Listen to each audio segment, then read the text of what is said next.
We're going to talk to you about return serve ritual.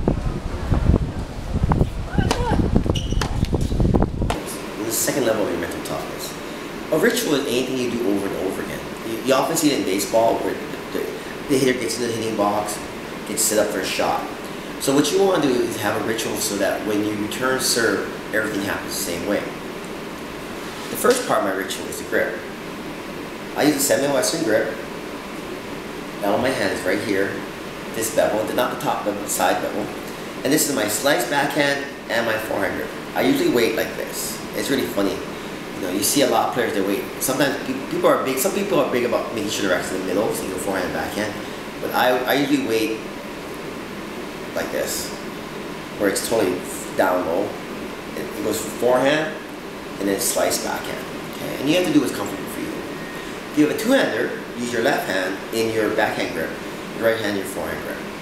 And that way, if the ball comes too quickly, at least one hand will be in the right grip. Okay. My goal in the first serve is neutralize. My goal is like serve is attack. The theory is like if they're hitting a big serve to you, I'm going to have time to slice, but I might not have time to change my grip. So I slice the backhand and hit the forehand. If they're serving and volleying, it keys in pretty well because it's really difficult to hit a volley on a slice, a low slice. Okay, and I might even slice on the forehand too if they're serving and volleying. If they're very good at that, then I have to start hitting. Okay, and then what that will do, that will encourage me. I have to turn my grip last second. I'm waiting the forehand grip, I turn to my backhand grip.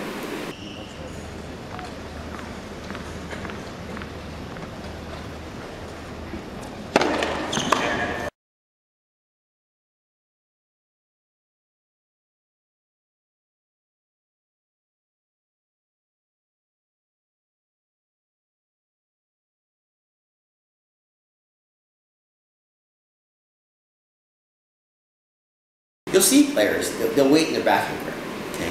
And when you see that, test it, go to their forehand and see how it works out. Some players like to wait in their backhand grip because that's their weakest shot, and they want to be prepped for it, and they're confident they can switch over to forehand.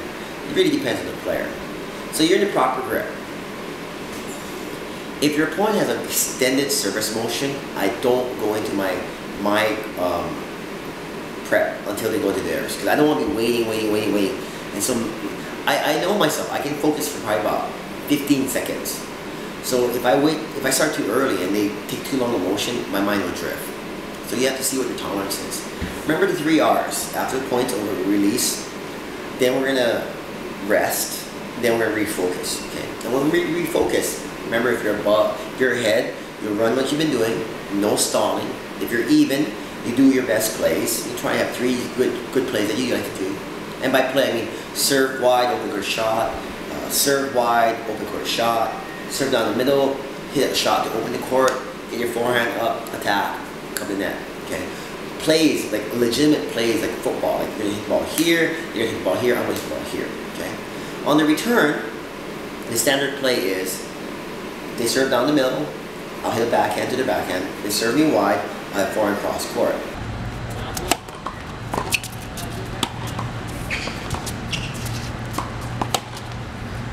If you think about the court, right, and if they serve you wide and you end up here, you hit down the line, it opens up the whole court. If they serve you wide and you hit cross court, then you're in your correct position to cover the cross court coming back. Okay? If they serve you in the middle of the court with your backhand, you put the ball here and you move over, court's covered. So the thing about tennis is you always got to be ready for the next shot, and you have to think about that. Third issue is when you return a serve, make sure your backswing's not too late on the first serve. So I try to make sure I get a short turn. Key is short turn. As long as you get a good short turn, you're in a good position to hit the shot. You can hit a return like this, but there's no arm. You're arming it. There's nothing behind the shot. But you turn your shoulder, it's really easy because you'll have weight behind the shot. So once you get into that state, you've done your focusing and you know what you're going to do. You want to split and hit. What I also do before the point begins is I visualize what I'm going to do. I see it in my head. Like any given Sunday, you see it, then you do it. I see it in my head. Okay. And then if I execute the shot and I miss, I ask myself, did I miss because it was a good shot, or did I miss because I failed to execute? And sometimes it's a failure to follow through. It's a too big a backswing, you're a little bit late. You know. And common points of reference are, if you're late, the ball goes, if I'm laying my forehand, it goes down the line. If I'm laying my back, it goes down the line. If I'm early, it goes really cross court. And so it's better to be early than late. Because if you're early, you can tone that down. If you're late, then something is a backswing issue probably. The serve is too big. You can just move back. If you move back, right, it opens up the angles in front of you, but it gives you more time. And surprisingly, people don't notice the move back. I take 2 steps back, give myself a little more time. A lot of people don't notice I've done that. And what that does, by taking 2 steps back, I have a bigger backswing. It gives me confidence. I have to take a full grip at it because I'm farther back. And then when I get into the court, it's easier to take a full grip. So you gotta find what works for you. But your ritual works on 3 levels. First, you visualize. Second, the physical cues. Third, you execute. And what I'll do is also, like, if they toss the ball, it's an audible cue.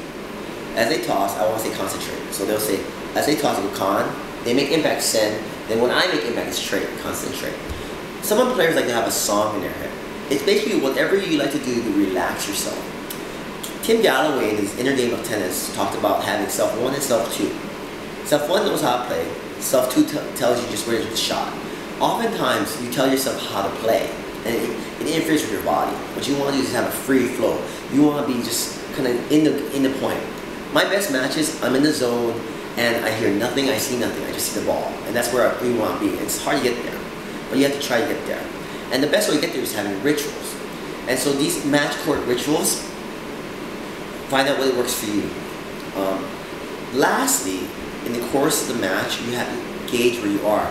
In my match against the last match I played against Am, I lost. We weren't taking breaks.